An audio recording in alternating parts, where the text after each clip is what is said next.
So we have another bloody day in the stock market. And if you noticed, the market calms for a little bit, everything is fine. Investors think that everything is cooling off, and then they start calling for a bottom. They feel better. And what happens? Something comes, it's like a wake up call for the stock market. And then we go down 2, 3, 4, 5% in one day on some stocks like Amazon, actually.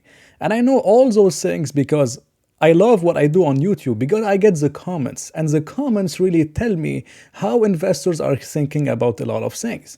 For example, my last stock market crash video got a lot of hate in the comments because people were thinking we hit a bottom, and this is all just human behavior. Now, this video is titled "The Real Market Crash Hasn't Even Started Yet." Now, the first time I did this video was in December 12 and we were 4,600. Now we're around 3,900 on the S&P, and in both ways, most people don't really like to listen to those videos. Why? They like to listen to people that tell them things are getting better, everything is fine, we're gonna recover just like, 2018 or whatever. They don't really like hearing bad news. They like something that makes them feel better. But feeling better is not gonna make you money. And it's not gonna save you money. I have no self-interest whatsoever in doing these videos. If you'd like to join my Patreon, we're actually doing a lot of things to prepare for all that stuff. But I have no self-interest in that. And if you don't like listening to me and you think, I don't know what I'm talking about, at least just listen to Jamie Dimon. I mean, you're gonna save a lot of money. This guy really knows what he's talking about. With unlimited resources, he's telling you there's an economic hurricane.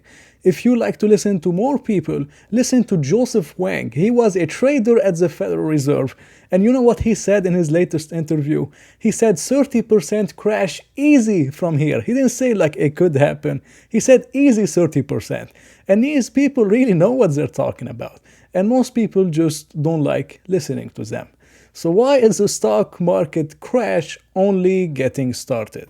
Well, there's no sign actually of anything getting better. For example, we have the subprime borrowers, which are, one of the lowest credit scores. They are missing on loan payments. It sounds familiar, right? It sounds, a little bit like 2008. It doesn't have to be, but it sounds pretty similar. They are defaulting on credit card, on car loans, on personal loans. What does that mean? That means the consumers are getting squeezed. They are running for credit. It's climbing to an all-time high, while the savings rate is the lowest since the 2008 financial crisis. How are things getting better? How can you possibly even think that we actually hit a bottom on 3,900, 3,800? Some people even were calling for a bottom around the 4,000. In my opinion, we're not even close. We're somewhere 3,500, 3,000, even under 3,000 on the S&P is pretty much easy. I'm more confident than ever that we are not hitting a bottom right now. And people are running to companies like Affirm, which I'm very bearish on, to try to get some credit. I personally think Affirm can realistically go to zero in this type of environment because most likely those consumers are not going to be able to pay. We're going to have a lot of bad things for the stock market. Most of those consumers that are squeezed, they're not going to be able to buy the Apple phone. Therefore, Apple is going to miss on earnings. Amazon is going to miss on earnings. Why? Because they're going to cancel the Prime membership. Maybe Netflix is going to miss on earnings. They can't afford to watch Netflix anymore. Many hotels and other places are going to miss on earnings because people cannot afford to travel due to high oil prices. So how can you possibly say that we hit a bottom around 3,800 or 3,900? I mean, it's pretty much impossible. Things are actually getting worse every day. I wish I could say things are getting better, but it's gonna get much, much worse from here. And then you have people which put me in the comment below, and this is how I know how much people are still in denial. Despite all those videos are making, and I'm trying to help people as much as they can so they don't lose their retirement, so they don't lose everything they saved. Because this crash is not just a regular correction. This is gonna be remembered in history. Something like the dot-com bubble, something like 2008. This crash people are gonna remember. They're gonna remember that forever and study that for years and years to come. This is not just a regular correction. So I have people in the comments, like this person told me, 10 to 15 PE on the S&P. Now I know you're crazy. Now just think about this mentality. Most people saying that 15 PE or even 10 PE on the S&P is crazy. as you know, I like looking at history. This is how I really positioned myself. I say, okay, what is the environment we are in right now? Did this happen in the past? Yes, it happened. When this happened, what kind of valuations we had on stocks? Now, in the 1970s, we had high inflation and we had low growth. The S&P 500 PE ratio went down from 18 to 7.5 PE.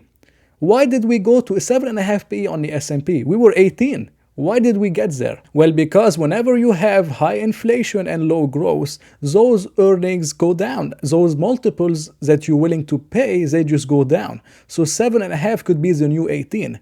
I'm not saying we're gonna go to 7.5, of course, but at least 15 on the S&P is at least another 25% crash from here. That would put us maybe 3,000, maybe a little bit below 3,000, I believe. But 3,000, 3,500, even under 3,000 is very, very likely. And many people are just going all in on 4,100, so they want to be contrarians and they don't want to miss out on gains. But as I've been saying, this is not the time to be a contrarian and be greedy when others are fearful. Sometimes you have to be fearful when others are greedy. And I don't think people are being kind of fearful enough for me to actually be greedy and go and just buy the dip in everything in the market. So to be honest with you, things are not getting better, things are getting worse, inflation is gonna get worse. Walmart and Target have not passed down the cost to the consumer yet. They passed some of the cost, but it's not the full cost. Shelter and rents are starting to go up more. Oil is $120 a barrel. I mean, things are just gonna get worse.